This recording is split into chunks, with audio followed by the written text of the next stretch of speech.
Today we're going to be talking about new construction, new builds. You know, on this channel we talk a lot about doing everything that we can to mitigate the risk. When you buy something, there's always going to be some risk, but I like to give you tips and ideas on how to mitigate those risks. So things that I'm talking about are things like buying a home that you're going to have all kinds of trouble getting insurance or maintaining insurance on.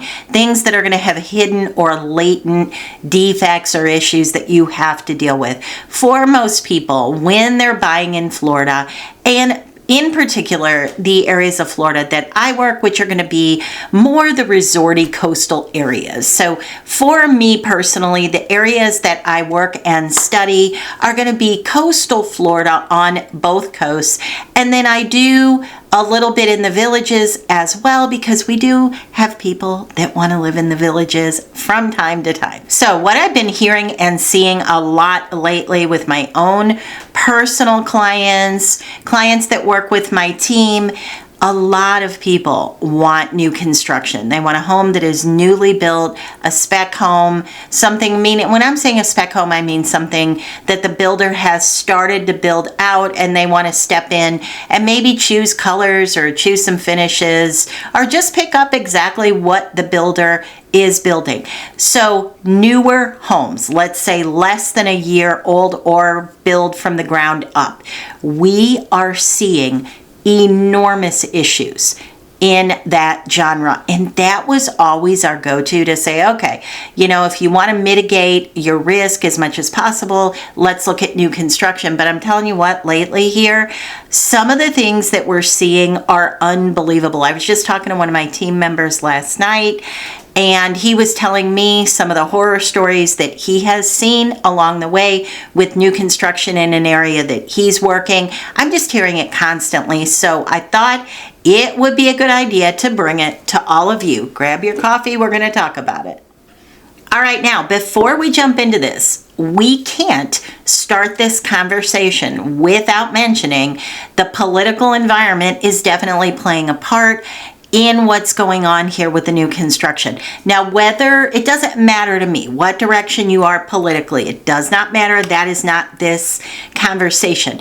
What we're dealing with right now is reality. So the reality of it is that with the tariffs, things like steel, lumber, even manpower, the ability to have people on site, skilled tradesmen building these homes, all of that has taken an enormous hit. So what's going to happen if this continues on the way that it is? Well, guess what? Homes are going to go up. So in my opinion, as interest rates try to kind of inch themselves down, if the cost of the product due to labor, due to product cost, if that's going up, while the interest rates bounce down a bit, we haven't done anybody any good. All right, so if you're going to consider new construction, I'm just going to tell you, and I know some of you are going to say, I don't need an agent. I've built 10 homes in Michigan. I know more than all the agents out there in Florida. Listen, I'm telling you, you don't know what you don't know. Don't do that to yourself. And if you do, don't come running to me because I won't be able to help you. At that point, you're going to need an attorney. So I have to say that to you because lots of problems come up.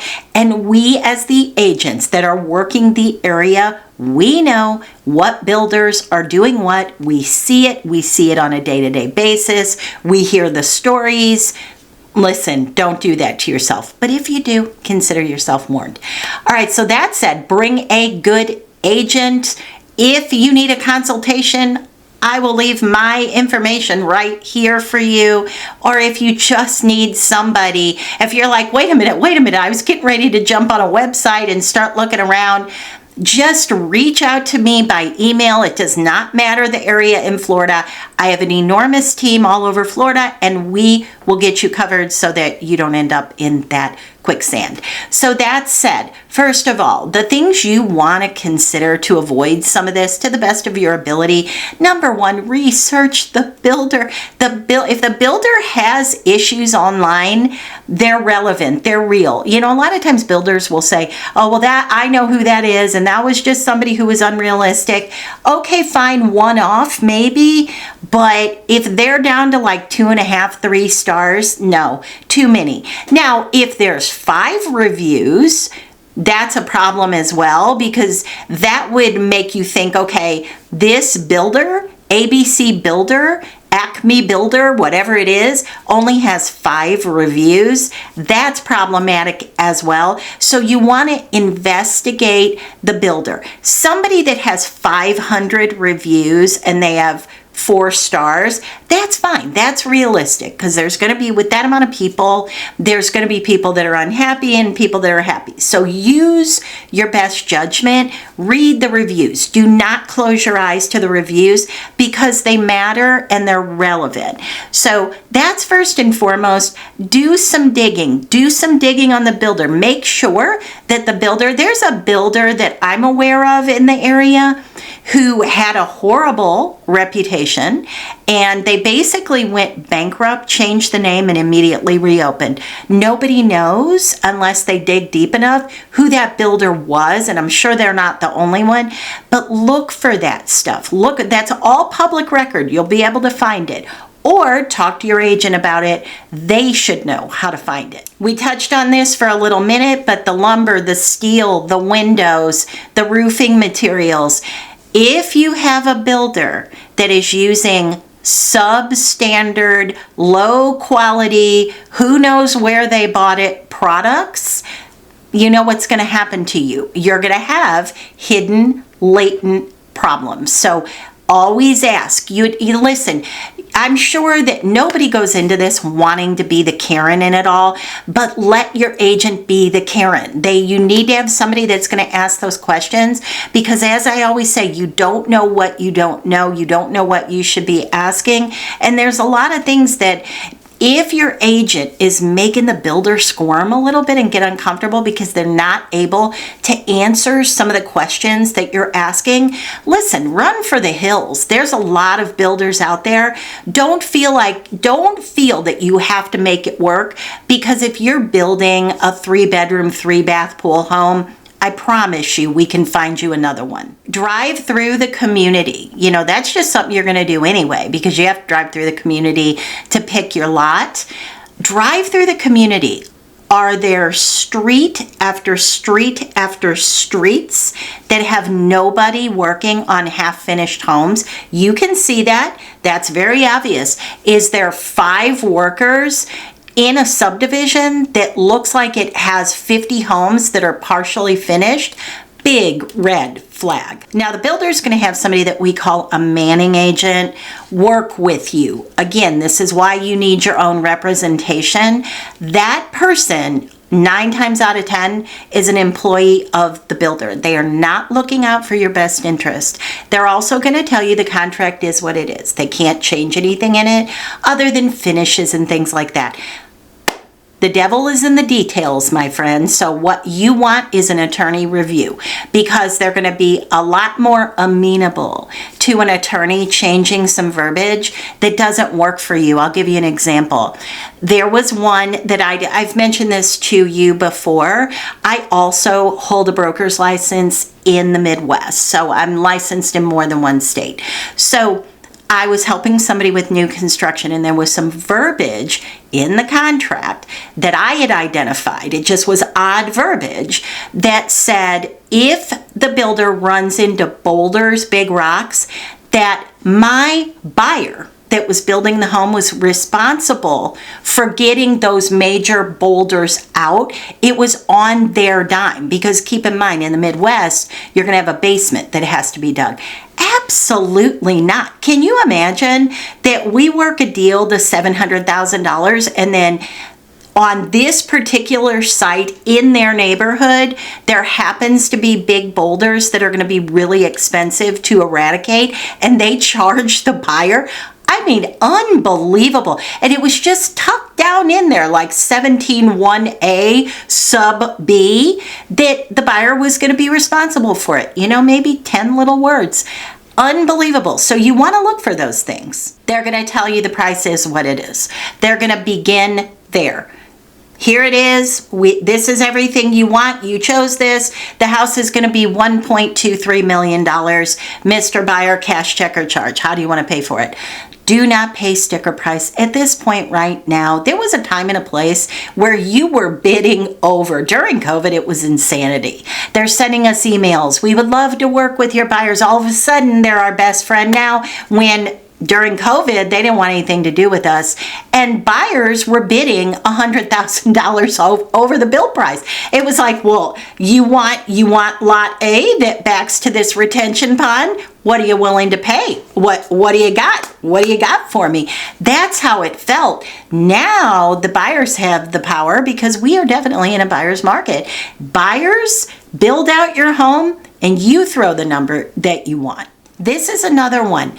Do not rely on what you are assuming out of your home state. If you're making the assumption that, well, I live in Michigan, and when a home is built, when they get to framing, there's an inspection. When they get to drywall, there's an inspection. When they get to electric, there's an inspection.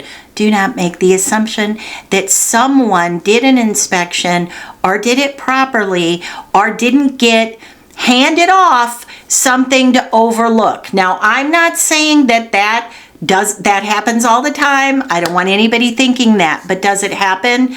I don't know. You answer that question yourself. So one thing that we would suggest you do is get an inspection at every milestone. Now, you might say, I am not going to go into these inspections to make sure the builder is doing what they're supposed to do and pay $1,000, because it might be, if you're talking about, okay, we're at drywall or we're at framing, I want an inspection. We're at electric, I want an inspection. We're at plumbing, I want an inspection. You could easily get to $1,000, $2,000 doing that. But look at it this way. You're going to spend $700,000, $900,000 for the house. I mean, listen, in for a dime, in for a dollar.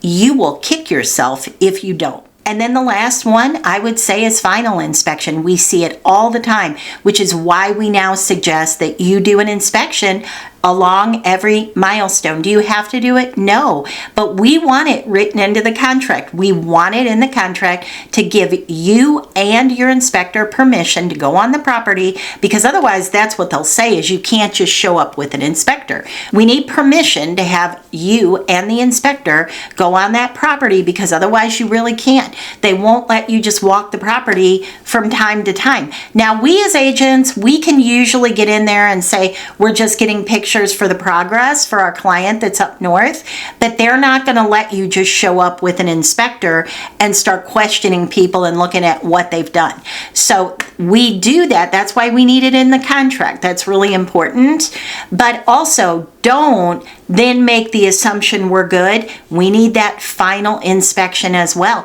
We have seen things like dishwashers that are just like pushed there and not hooked up. We have seen insulation just completely missing. None up in the attic. We have seen toilets just sitting on the terrazzo, just sitting there, not attached to anything. There are many things. One time we even caught someone not putting bookshelves in, these people were charged almost $5,000 for some drywalled bookshelves. Listen, I've even seen along the way somebody that paid for a side entry garage, and you can kind of tell by the framing, it does not look like it's going to be a side entry garage at all. So these things happen, and especially if you are not here. That's why I'm saying you really need to have representation. So I say all this not to scare you. As always, I say all this so you can go into this with your eyes wide open. If we can help, you know where to find me.